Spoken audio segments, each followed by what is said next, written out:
क्या बात है। ओके, चलिए 9 बज चुके हैं, वी विल स्टार्ट। तो मैंने आपको थोड़ा-सा लैंग्वेज के बारे में बताया, यानी कि अल्फ़ाबेट होते हैं, आप सारे सुन सकते हो, आपको लिखने की कोई ज़रूरत नहीं है, अपने सवाल ना पूछें। Okay, let me make my hand little warm, ठंड हो गई यार, लिखा नहीं जाएगा फिर मेरे से। ठीक है, भाई मैं थोड़ा अपने जर्नल वगैरह लिखता रहता हूँ कभी-कभी, तो पेन से लिखता हूँ, तो मेरा हाथ जो है ना, वो कभी मेरा जो पेन है वो यहाँ ऐसे मैंने पेन लेके रखा हो, ठीक है? तो लेट्स से मैं ऐसे कर रहा हूँ, तो वो पेन खिसक खिसक के नीचे आ जाता है ऐसे करके, और फिर मैं ऐसे करके लिखने लग जाता हूँ, वो याद आ जाता है ऐसे करके मैं पेन ऐसे कर, तो थोड़ी-सी होती है प्रॉब्लम, ठीक है?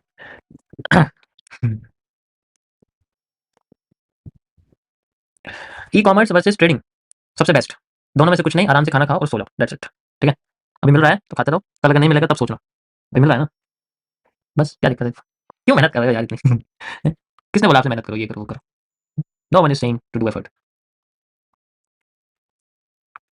ओके, तो मैं इसी को कंटिन्यू करूंगा, आगे हम लोग बढ़ते हैं। तो पहले मैंने आपको समझाया कि किस तरीके से हमें अल्फाबेट होते हैं, है ना, सेंटेंस होते हैं, बुल ट्रेंड होता है, बियर ट्रेंड होता है, और ये कैंडल्स मिलके सारी की सारी इस तरीके से बनाती हैं पूरे की पूरी मार्केट को। ठीक है, अब जो मार्केट होती है वो कैसी दिखती है, थोड़ा सा उसके बारे में बात करेंगे हम लोग। आज मैं आपको पूरा डीप में समझाऊंगा हमें क्या दिखता है और हमें क्या असलियत में देखना चाहिए। ठीक है, ओके, सो आज हम देखेंगे कि मार्केट जो है वो किस तरीके से काम करती है, हम कहाँ ट्रेड करते हैं, या फिर हम लोग कहाँ एनालिसिस करते हैं, कहाँ ट्रेड करते हैं, इन सारी चीज़ों में। तो मैं ट्रेडिंग से रिलेटेड चीज़ें तो बाद में बताऊंगा, बट एनालिसिस से रिलेटेड ही शुरू करूंगा। तो पहले ये समझना पड़ेगा आपको कि जिस चीज़ पे हम लोग एनालिसिस करते हैं या जिस चीज़ का डेटा हमें मिलता है, जिनकी चीज़ों को कैंडल दिखाती हैं, ठीक है, उनको हम लोग जनरली एसेट्स बोलते हैं। ठीक है, लेट्स सी द एसेट्स। ठीक है, हम उसे एसेट्स बोलते हैं। अब एसेट्स हमारे कई तरीके के होते हैं, इनके बेसिस पर मार्केट होती है। ठीक है, जैसे आप ये मानो कि आपकी स्टॉक मार्केट है। ठीक है, फिर आपकी लेट्स से सबसे ज़्यादा पॉपुलर आपकी क्रिप्टो मार्केट है। ठीक है, इसी तरीके से मैं आपसे बोलता हूँ यहाँ पर आपकी फॉरेक्स मार्केट है। ठीक है, और फिर आपकी यहाँ पर बॉन्ड मार्केट है। चलो ये तो थोड़ा-सा अलग हो जाता है बॉन्ड का तो टॉपिक, बट इसमें मैंने बॉन्ड को थोड़ा साइड में रखा है। बॉन्ड के बारे में बात करना और फॉरेक्स के बारे में बात करना थोड़ा-सा ग्रे एरिया रहता है, क्योंकि ये करने भी नहीं देंगे। तो स्टॉक का तो चलो, स्टॉक को तो मैं नहीं बात करूँगा, no information about stock, but होता सेम इन्हीं की तरह है। हम सिंपल, ठीक है, हम सिंपल चीज़ों के ऊपर काम करेंगे, जैसे crypto. Crypto is the best. मेरे हिसाब से आज की डेट में क्रिप्टो इज़ द बेस्ट। देखो, लॉन्ग टर्म के लिए तो किसी भी मार्केट को छोड़कर स्टॉक पे ही यूज़ कर सकते हैं, लेकिन शॉर्ट टर्म के लिए crypto is the best. Why? क्योंकि आज के समय में कोई 20-25 साल के लिए होल्ड नहीं करता कुछ भी। कोई नहीं करता, कोई नहीं करता भाई, कोई नहीं करेगा। तो we have to just focus on the short term. Short term का मतलब, जब भी मैं शॉर्ट टर्म की बात करता हूँ, इसका मतलब है आप लोग बस, ओके, बैक टू स्क्रीन। मैं नज़र आ रहा हूँ वापस? ओके, अरे वो एकदम रिलोड हो गया था फिर से। ठीक है, ओके, या तो शॉर्ट टर्म के बारे में हम लोग बात कर रहे थे। शॉर्ट टर्म में जनरली क्या होता है, मिनिमम ऐसा टाइम फ्रेम जिसमें हम लोग जब चार्ट को स्क्वीज़ कर देते हैं, तो वो 1 ईयर का टाइम, 1 ईयर का डेटा दिखाए। जैसे एग्जांपल के लिए मैं आपको दिखाता हूँ, यहाँ पर आपके सामने ना चार्ट चला हुआ है, लेट्स से। ठीक है, मैंने आपसे बोला कि ये चार्ट है। ठीक है, तो ऐसा टाइम फ्रेम कौन सा है जिसमें हमें एक बार स्क्वीज़ करने पर टोटल 1 साल का डेटा दिखता है। अगर हम ऐसे ऐसे टाइम फ्रेम की बात करें, up to this time frame की बात करें, इसको हम लोग बोलते हैं शॉर्ट टर्म। ठीक है, इसलिए मेरा मानना है, ये मैं अपने हिसाब से बताऊँगा, इसी मेरा मानना है। ठीक है, ओके, ये मेरा मानना है। वॉइस नहीं आ रही है? आ तो रही है वॉइस।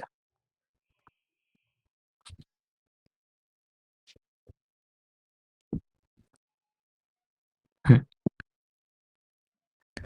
तो अब मुझे बताओ कौन सा टाइम फ्रेम ऐसा होगा जिसमें मैं आपसे बोलूँ कि टोटल चार्ट के ऊपर जो दिख रहा है मुझे वो 1 साल का डेटा है, which is known as the 4 hour. 4 hour. आप अगर देखोगे मैं यहाँ से शुरू करता हूँ, यहाँ तक आ जाता हूँ, इट मीन्स मेरे को चार्ट पे इतना ईज़िली एक लैपटॉप की स्क्रीन के बराबर। अभी तो मैंने चलो एक छोटा-सा मॉनिटर है मेरे पास, ठीक है? एक सिंगल मॉनिटर है मेरे पास, मैं उस पे आगे देख के आपको बता रहा हूँ। तो मेरे हिसाब से मुझे इतना दिख रहा है। But if you see on the laptop you will see only this, कि आपको यहाँ स्क्वीज़ करके एक ही स्क्रीन पे अगर आपको डेटा दिखता है, which is known as the short term. तो this is the maximum time frame, 4 hour का मतलब मैक्सिमम टाइम फ्रेम। कोई प्रॉब्लम किसी को समझ में आ गया इसमें? तो जब भी शॉर्ट टर्म की हम लोग बात करेंगे, हम बात करेंगे minimum 1 year, sorry maximum 1 year. ठीक है, मैक्सिमम 1 ईयर। सो हमारे सामने एक टाइम फ्रेम निकल के आता है 4 आवर। अब ये 4 आवर क्या होता है मैं बताऊँगा आगे, क्योंकि बिगिनर बेसिस पे चल रहे हैं, तो हर एक चीज़ मैं डिटेल में एक्सप्लेन करूँगा कि ये 4 आवर का मतलब क्या है। तो शॉर्ट टर्म का मतलब है जिसमें सिंपल भाषा में जो चार्ट का साइज़ है, ठीक है? जो चार्ट का साइज़ है आपका, वो 1 ईयर का डेटा दिखाए, मैक्स। जिसे हम लोग 4 आवर बोलते हैं। अब 4 आवर का मतलब क्या हो गया? 4 आवर का मतलब हो गया कि एक कैंडल का जो टाइम है ओपन से क्लोज़ का, उसे 4 आवर कहते हैं। जैसे अभी टाइम शुरू हुआ और अब से 4 घंटे बाद वो कैंडल खत्म हो जाती है। उसे हम लोग 4 आवर कहते हैं। ठीक है? इसी तरीके से कई सारे टाइम फ्रेम होते हैं। तो हमें सबसे बेस्ट टाइम फ्रेम कौन से यूज़ करने हैं? हमें सबसे बेस्ट टाइम यूज़ करने हैं अपने एनवायरनमेंट के हिसाब से, अपने लाइफ़स्टाइल के हिसाब से, मार्केट के हिसाब से नहीं यूज़ करने, क्योंकि मार्केट में हर टाइम फ्रेम पे आपको सेम स्ट्रक्चर दिखेंगे। हो सकता है वो स्ट्रक्चर आज बना है, जो कल बना था। तो ऐसा मत सोचना कि इस टाइम फ्रेम पे बहुत अच्छा दिखता है, इस टाइम पे बहुत अच्छा, सब टाइम फ्रेम सेम होते हैं। तो इसलिए मैं यहाँ पर आपको टाइम फ्रेम्स के बारे में बताऊँगा, किस तरीके से हम लोग समझ सकते हैं। तो शॉर्ट टर्म के अंदर आज हमारा टॉपिक है टाइम फ्रेम्स, ठीक है? और ये सबसे ज़्यादा परेशान करने वाली चीज़ है, ये बात ध्यान रखना, अगर ये चीज़ इग्नोर कर दी किसी ने, लेट्स से मैं कहता हूँ किसी ने ये चीज़ इग्नोर कर दी, then you will not find out when will market move. Time frames, got it? अब बात करते हैं इसके बारे में। टाइम फ्रेम जनरली आपके कैंडल के ओपनिंग और क्लोजिंग टाइम के बीच का समय होता है। कब कैंडल ओपन होती है, कब कैंडल क्लोज होती है, उसके बीच में एक समय होता है, उसे टाइम फ्रेम कहते हैं। हमारी ह्यूमन की भाषा में उसे एज कहते हैं। कब वो पैदा हुआ और आज उसकी कितनी उम्र है, तो वो टोटल एज होगी, ठीक है? और जब वो निपट जाता है उसकी एज पूरी हो जाएगी, लेट्स से 56, 60, 80 सबकी रैंडम होती है, सेम ही है, लेकिन यहाँ फिक्स है। अगर मैं 4 आवर ले रहा हूँ तो कैंडल का साइज़ 4 आवर है, कैंडल का टाइम 4 आवर है, गॉट इट? कोई प्रॉब्लम किसी को यहाँ तक बताओ? किसी को प्रॉब्लम तो नहीं है, ये बताओ पहले? परफेक्ट। थोड़ा सा पानी पी लो यार।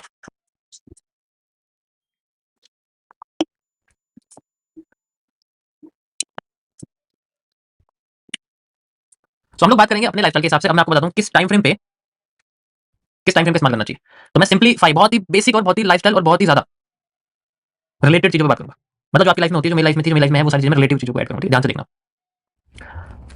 तो लेट्स से सबसे पहले मेरे सामने आता है, मैं एज ए स्टूडेंट हूँ, मैं एज ए कॉलेज में काम करता हूँ, मतलब कॉलेज में पढ़ता हूँ। लेट्स से जैसे मैं जॉब करता हूँ ऐसे, जिसमें वनडे वाला हिसाब है, मतलब मैं 6-7 घंटे वाली जॉब करता हूँ, या फिर मैं स्कूल जाता हूँ। ये सारी चीजें अगर मेरे साथ है, ठीक है, तो मेरे पास में सबसे बेस्ट टाइम फ्रेम रहेगा 30 मिनट्स। 30 मिनट्स का टाइम फ्रेम ऐसा होता है जिसका रिजल्ट हमें आता है निकल के मैक्स टू मैक्स 4 आवर में। 4 घंटे के अंदर हमें रिजल्ट निकल के आ जाता है। कभी कभी 4 से 12 घंटे भी लग जाते हैं, पॉसिबिलिटी है, बट ये इसकी रेंज है। तो इसका मतलब आपको पूरा दिन लगना है।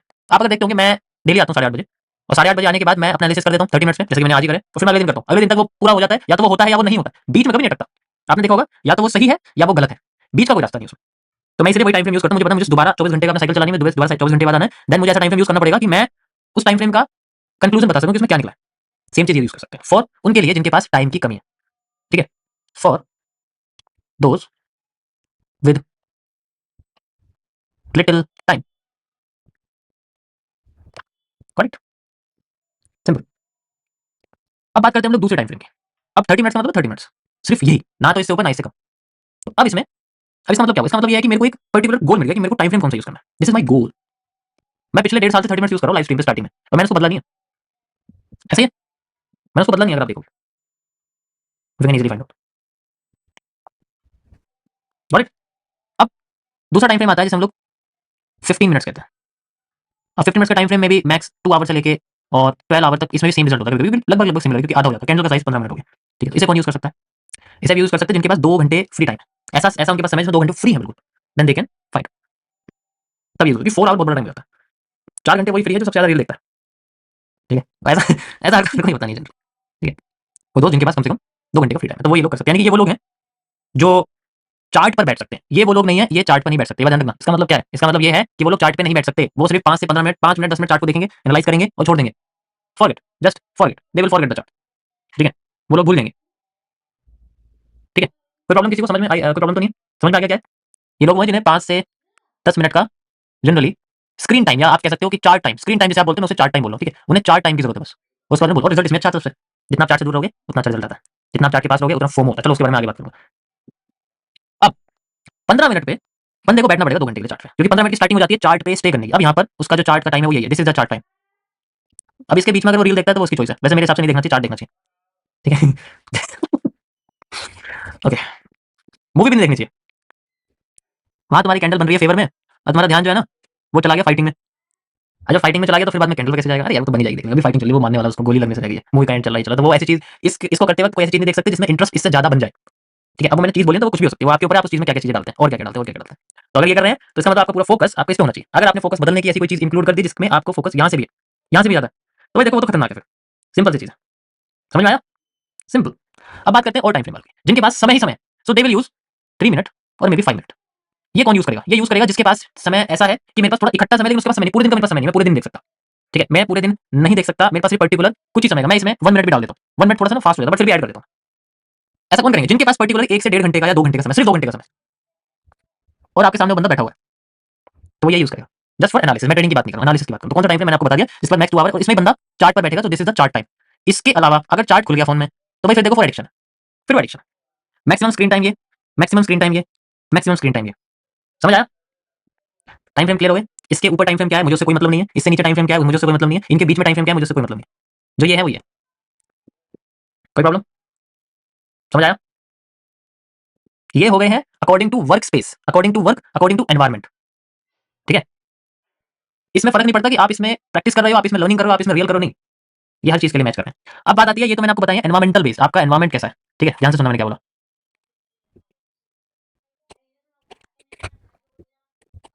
Environmental based. अभी मैंने रिस्क बेस्ड नहीं बताया कि कैपिटल बेस्ड टाइम फ्रेम कौन सा होता है, वो भी होता है। एक बात बताओ, मेरा बैलेंस ही $10 का है, $900 का बैलेंस है, तो मैं 30 मिनट का टाइम फ्रेम चल दूंगा गोल्ड में? बताना जरा लॉजिकली, 30 मिनट का टाइम फ्रेम चल दूंगा मैं?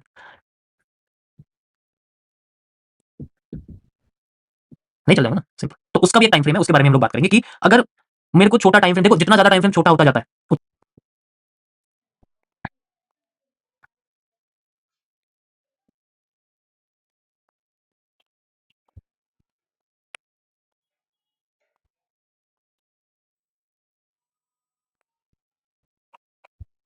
समझ में आ गया? तो टाइम के साथ, सॉरी मैंने एक्सपीरियंस वर्ड लिखा, सभी को एक्सपीरियंस वर्ड लिखा है, राइट तो नहीं हो रहा? देखो, एक्सपीरियंस के साथ जैसे एक्सपीरियंस बढ़ता है उसके साथ टाइम फ्रेम बढ़ता जाना चाहिए। ठीक है, आज मैं 1 वीक पे हूँ, 1 डे या 1 वीक पे हूँ, ठीक है, ध्यान समझना, मैं क्या बहुत बड़ी मैं वैसी बात करूँ। आज मैं 1 वीक या 1 डे पर, तो आप समझ सकते हो 1 मिनट से 1 डे पे आना कितना बड़ा होता है। उसके लिए बैलेंस भी चाहिए अच्छा खासा। 1 डे पर बहुत बड़ा बैलेंस चाहिए होता है, क्योंकि 1 डे पे आप कैसे लगाओगे ऐसा सोचो। तो always try to increase the time frame when you have the experience. क्यों? क्योंकि आपको मेहनत कम करनी है। मजदूर थोड़ी मेहनत करोगे हर दिन, कि हर दिन उठाया वो खोदना शुरू कर दिया, हर दिन खोदना जी मेरा ये काम है, नहीं। पहले शुरुआत में हर दिन खोदते हैं ज्यादा, खुदाई करते हैं हीरा निकालने के लिए। जब पता लगता है ना ऐसे हीरा निकलना शुरू हो गया और पेशेंस भी है कि मुझे थोड़ा ही निकालना हर दिन, उसके बाद क्या? उसके बाद हफ्ते में एक बार खोदते हैं, निकलना तो भाई पता है, पेशेंस करते हैं, निकालते रहते हैं, निकल गया बंद कर दे। उसके बाद एक्सपीरियंस बढ़ता है, फिर 15 दिन में खुदाई करते हैं, फिर खोदना शुरू किया कोयले की खदान में, ठीक है, फिर निकल गया, फिर ऐसे एक्सपीरियंस बढ़ा, फिर महीने में, फिर 6 महीने में, फिर साल में, इस तरीके से टाइम बढ़ता जाता है। अब मैं क्यों मेहनत करूं डेली में, क्यों यार इतनी मेहनत करूं, क्यों मैं खदान में जाऊं अपनी डेली, खदान का मतलब टाइम वो चार्ट समझो अपना, ठीक है, तो मत समझना। तो वहां जा रहे हैं डेली और वहां जाके उतनी मेहनत करो तो फायदा क्या, सोचो ना लॉजिकली। टाइम के साथ एफर्ट कम करते हैं, बढ़ाते नहीं है अपना, ठीक है। और फिर टूल साइड करते हैं, जैसे अब मैं अपने हाथों से नहीं कर रहा, अब मशीन ला रहा हूं, अब मैं बुलडोजर ला रहा हूं, अब मैं क्रेन ला रहा हूं, और मैं इतना बड़ा मैं खुद भी नहीं कर रहा, now I have a driver. समझ रहे हो मैं क्या कर रहा हूं? Now I have a driver and I use it to run my bulldozer. Yes, तो वो टाइम के साथ आता है, पहले दिन से नहीं आता, तो टाइम के साथ आता है। You need how to control, got it? नहीं, मेरा बुलडोजर बनने की जरूरत नहीं है किसी को भी। I have already so many bulldozer drivers, ठीक है। तो ये आपका सिंपल सा टाइम फ्रेम का एक वो हो गया कि कैसे आप चूज, किसी को कोई इसमें प्रॉब्लम है तो बताओ, फिर मैं आगे बढ़ता हूँ। किसी को इसमें प्रॉब्लम तो नहीं है? लाइव में समझाऊंगा भाई, मेरे पास रिकॉर्ड वीडियो करने का टाइम नहीं है कि मैं अपनी गलतियां छुपाऊं, फिर एडिट करूं, एडिट सारे, ये सीन हटा दे, इसमें मेरे बाल खराब आ रहे हैं यार, यहाँ से देखने तेरे को लोग क्या सोचेंगे। रिकॉर्ड वीडियो करनी है, फिर बीच में मेरे को कुछ दिक्कत होगी, मैंने गलती कर दी, ऐसे हो गया, अरे यार इसको भी एडिट करें, सीन हटा यहाँ से।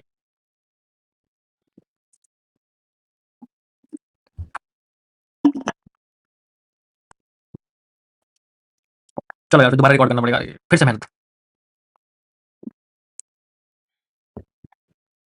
अभी जैसे स्ट्रीम एंड हो जाएगी ना, तो आज लोग क्या करेंगे, स्ट्रीम के बाद देखेंगे, और पता है कैसे देखेंगे, वो मेरी वॉइस को 3x 4x पे कर देंगे, फिर मैं ऐसे ऐसे करके मेरी वॉइस आई उसमें। सारा डेटा दिखाता है, मैं कौन लोग कितनी स्पीड में देख रहा है और कौन लोग स्लो में देख रहा है, और वहाँ मैं खुद देखता हूँ मैं इतनी तेज कैसे बोल रहा हूँ, चल रहा है तुरंत ऐसे ऐसे। सच सच बताओ, ऐसे कौन देखता है? मैं क्या लगता है मैं इतनी छोटी छोटी चीजों पर ध्यान नहीं देता? मतलब यार 2 घंटे की स्ट्रीम बंदे ने 20 मिनट में खत्म कर दी, क्या बात है, ये जो डेडिकेशन है ये नहीं चाहिए बिल्कुल भी।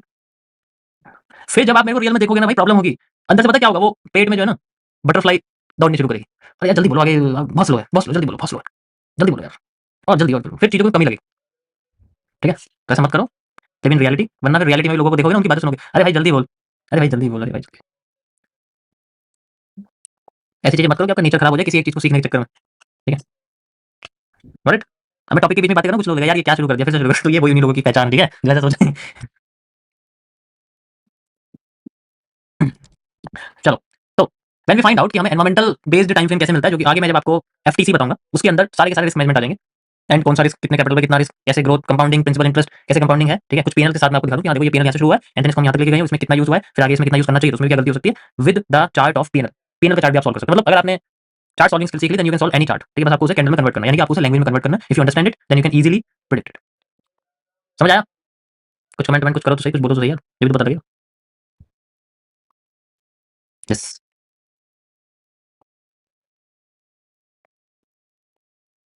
परफेक्ट यार, मेरी स्क्रीन स्टक हो गई थोड़ी सी, चलिए।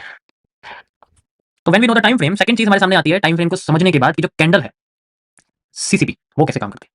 तो इसलिए मेरा यहाँ तक गाइस बेसिक स्ट्रक्चर कंप्लीट हो गया, ये मुझे आपको बताना था, this is the basic structure of any type of financial market, understanding, knowledge वगैरह वगैरह जो भी आप कह सकते हो, इसके अलावा कुछ भी नहीं है। मैंने आपको सारी सारी चीजें इसके अंदर बता दी हैं, ठीक है, यही सारी सारी चीजें हैं जो सबसे मेन है, ध्यान से आप देख सकते हो, पूरा का पूरा स्ट्रक्चर मैंने समझा दिया आपको, ये बेसिक स्ट्रक्चर है, यहाँ से शुरू होता है, मैं इसको हटा दूं, ये क्या है, ये कहाँ से आया है, बीएमएस, ओके, ये स्टार्टिंग थी फाइनेंशियल मार्केट की, ठीक है, तो ये मैंने सारा आपको यहाँ तक टाइम फ्रेम तक मैं लेके चला गया हूँ। ये नीचे क्यों जा रहा है, डाउन ट्रेंड में, अप ट्रेंड में क्यों नहीं जा रहा है, ऐसे जा रहा है ना। थोड़ा अप ट्रेंड में करता हूँ मैं इसे, तो हम शुरू करते हैं अपना नेक्स्ट, जैसे हम लोग स्टार्ट करते हैं अपने एमएमसी से, ठीक है, हम लोग शुरू करते हैं एमएमसी। मैं थोड़ा सा इंट्रोडक्शन दे देता हूँ ये क्या है और आप क्या पढ़ोगे इसके अंदर, यार बुल साइड में जाना चाहिए, okay, so we will start MMC, थोड़ा बड़ा करते हैं यार, ऐसी थोड़ी नाम है, तो we will start the mirroring, this is the thing जिसमें मेरी लाइफ की मेहनत लगी है, ठीक है, इसमें 78% चीजें रिक्रिएटेड है, एंड बाकी का जितना बचा हुआ है ना 22% वो मैंने खुद से क्रिएट करा हुआ है, जिसमें कुछ कैंडल्स के नेम, लाइन्स एंड बहुत सारी चीजें, ठीक है, वही आता है, और मैं मनी मैनेजमेंट आता है, बीएमएस आता है, बहुत सारी चीजें। तो इसीलिए मैं पहले बताता हूँ आपको, कुछ इसमें चीजें ऐसी लगेंगी जो आपको ऑलरेडी एग्जिस्ट करती है, ऑलरेडी एग्जिस्ट है, बस उनको यूज नहीं करता कोई, क्योंकि वो उस तरीके से नहीं पता है, उस तरीके से नहीं समझी हुई है, इसलिए, ठीक है। तो वी विल स्टार्ट अगेन। तो एमएमसी का मतलब होता है मिरर मार्केट कॉन्सेप्ट, इसका मैंने नाम रखा हुआ है, ठीक है, मैं इसे मिरर मार्केट कॉन्सेप्ट कहता हूँ, आप चाहे जो बोल सकते हो, ठीक है। After understanding everything you will also say कि हाँ यार मिरर मार्केट कॉन्सेप्ट ही है। कुछ लोगों ने अपना नाम बता दिया, अलग अलग नाम बना देते हैं, किसी फल को वीएफएल बना देते हैं, ठीक है, गधे को घोड़ा बना देते हैं वो लोग, तो मैंने उल्टा करने की कोशिश करी, ठीक है। तो इसमें क्या देखने को मिलेगा आपको, इसमें आपको देखने को मिलेगा कि आप मार्केट में सिंपल सिर्फ एक सिंगल लाइन से एनालिसिस कर सकते हो, ठीक है, जिसमें मैं कुछ ओवरऑल सबसे ओवरऑल वाले टॉपिक बताऊंगा, फालतू की कोई एनालिसिस, कोई नॉलेज, कोई फालतू का टॉपिक नहीं। इसके अंदर आपको मैं सबसे पहले फेज वाइज बताऊंगा। इसमें टोटल फेजेस है। फेजेस का मतलब होता है कि हर एक फेज में एक अलग आइडिया है मार्केट को लेकर। ठीक है, तो इसमें फेजेस टोटल 1 से लेकर 22 तक है। ध्यान से सुनना, मैंने 22 बोला, इसके आगे नहीं बोला मैंने। ठीक है, जो पब्लिक है मैं वही बताऊंगा, प्राइवेट वाले अभी नहीं डिस्कस कर सकता, उसको मैं आगे डिस्कस करूंगा। 22 फेजेस है टोटल, और हर फेज में कम से कम 3 से 4 टॉपिक मैक्स है। मैं उनको कम कम करके और कम कर दूंगा, क्योंकि जो मेन है, जो मैं खुद यूज कर रहा हूं लाइव स्ट्रीम पे, वही बताऊंगा। अब आप सोचोगे यार ये तो कभी आपने लाइव पे बताया नहीं, तो आप इसे क्यों बता रहे हो? तो वो चीज नहीं होने वाली इस बार, कोई ओवर नॉलेज नहीं होगी पहले की तरह। It will be very simple. अब इसके अंदर जो सबसे मेन, जो मोस्ट ऑफ द टाइम आप यूज करोगे, which is known as the repetition of structure, ROS. Next आप यूज करोगे एक लाइन जिससे सारी की सारी सिंप्लिसिटी होती है, इसके अलावा कुछ यूज करने की जरूरत नहीं है, क्यूएफएल। देखो ये नाम सारे मेरे अपने बनाए हुए हैं, तो आपको कहीं मिलेगा नहीं। क्यूएफएल है, ऊपर से सेकंड आपके पास चीज आती है सीसीपीस, जिसके बारे में आपको बताता कि मैं इनको बताऊंगा, तो इनका सबसे पहला टॉपिक यही है। ठीक है, सीसीपीस। और उसके बाद आता है आपके सामने सीसीपीस। याद देखो, इसमें स्मॉल सी है, इसमें कैपिटल सी है। ठीक है, उसके बाद आपके सामने आती है कुछ मार्केट की bending market, TBC, trend bending concept. फिर आपके सामने आता है ट्रेंड लाइंस के लेकर टीएलसी, ट्रेंड लाइन कॉन्सेप्ट। आप सोचोगे इतना सारा कैसे हुआ? सारा पढ़ने की कोई जरूरत नहीं, आपको जो पसंद आता है वो पढ़ो। ठीक है, आपको पसंद आता है, मुझे सिर्फ आरओएस सीखना, आरओएस सीखो, कोई दिक्कत नहीं। ये बस एक किताब है जो मैं आपको बता रहा हूं। जो भी आपको पसंद आया वो चीज यूज करो। मैं यूज सारी चीजें करके दिखा दूंगा। This is the main thing. बाकी की बची हुई चीजें आपके इसके अंदर, ये मेन है जो आपको मेरे हिसाब से आनी चाहिए। ठीक है, क्यूएफएल आरओएस के अंदर ही आप इसमें क्यू भी लिख सकते हो, कई सारी चीजें मैं आपको आगे बताऊंगी कि क्या है क्या नहीं है। सब कुछ इसके अंदर आपको मिल जाएगा। सिंपल हो गया, पहले से भी ज्यादा सिंपल हो गया। मैं सारे यूज कर लेता हूं, बट मैं मेनली यही दो यूज, ये 3 यूज करता हूं, ये और ये। लाइव स्ट्रीम पे आपको दिख जाएगा, मेनली होते सभी यूज है, इनडायरेक्टली सभी यूज होते हैं, बट जो ड्राइंग्स दिखती हैं वो इन तीनों की आपको दिखेगी। कुछ चीजें ना साइकोलॉजिकली होती है कि हम देख लेते हैं, लेकिन उसको लगाओ थोड़ी आप। ठीक है, कोई प्रॉब्लम तो नहीं है किसी को? समझ में आ गया? यस। तो कल हम लोग पढ़ेंगे, मतलब नेक्स्ट जब भी स्ट्रीम होती है, इसके बारे में, सीसीपीस के बारे में। इसके अंदर आपके सामने आएंगे हैमर कैसे काम करता है, हैमर कहाँ काम करता है, हैंगिंग मैन कहाँ काम करता है, मार्बोजू कहाँ काम करता है, शूटिंग स्टार कहाँ काम करता है। तो जितने भी मेन मेन सीसीपीस हैं, कैंडल्स हैं, उसके बारे में हम लोग यहाँ बात करेंगे। ठीक है, मैं अल्फाबेटिकल लेके सेंटेंस तक लिख रहा हूँ। पहले अल्फाबेट समझाऊंगा, फिर वर्ड, फिर सेंटेंस, उसके बाद फिर सेंटेंस, यानी कि जो ट्रेंड है वो कैसे फेक होता है, फेक आउट थ्योरीज में रियल कैसे होता है, आफ्टर इफेक्ट, लिक्विडिटी, सब कुछ आ जाएगा इसमें। बट ये था मेरा आज का टॉपिक आप लोगों के लिए, मैं इसको चलो शेयर कर देता हूँ यहाँ से। ठीक है, देखा मैंने इसमें फालतू की चीजें बताई पहले वाली, आपने देखो, चलो एक्सपेक्ट करूंगी यार, तो चलो वो शुरू होने वाली नहीं। मैं ऑलरेडी बता चुका, मैं चीजों को सिंपल करूंगा। किस किस को लगा कि पहले ऐसा कुछ हो सकता था? बताओ। ये मैंने शेयर कर दिया, देखो आप टेलीग्राम पे देख सकते हो। और ये भी, आपको फोटो खींचने की कोई जरूरत नहीं है, मैं खुद भेज रहा हूँ टेलीग्राम पे, वहां से देख सकते हो। इतना क्यों एफर्ट कर रहे हो? मैं कर लूंगा यार। टेलीग्राम के लिंक ऊपर डाल रखी है, वहां से ज्वाइन करके आप देख सकते हो। ओके, होमवर्क होमवर्क यही, आप पहले फाइंड आउट करो। इसमें पूरा होमवर्क क्या, आपको ये फाइंड आउट करना है कि आपका जो एनवायरमेंट है, आपका जो एनवायरमेंट है वो कौन सा है। जो एनवायरमेंट मैंने लगाया ना ये वाला, ये एनवायरमेंट, आपका एनवायरमेंट कौन सा है, आप ये डिसाइड करो पहले, ये फाइंड आउट करो, you have to find out this. ठीक है, आपको ये फाइंड आउट करना है। अरे मैं साइन क्यों करने लग गया, हैबिट हो गई यार, बाहर जाता हूँ ना तो कोई ना कोई पकड़ के बोलता रहता है, इसलिए। ओके,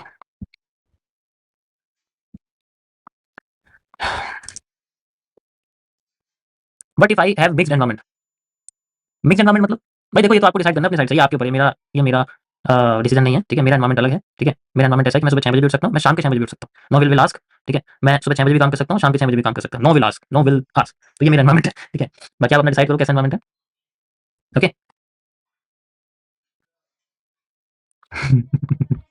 चलो थोड़ा सा, हमारे पास 10-15 मिनट है, लेट्स क्रिएट ए मूव।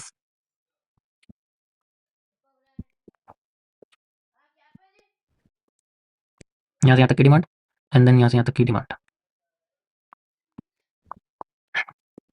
कल नहीं आए थे, कल इंटरनेट नहीं चल रहा था, अभी भी तो दिक्कत कर रहा था बीच बीच में, देखा नहीं, नेटवर्क जा रहा था। कल भी ऐसे हो रहा था यार, मैं परेशान हो गया था,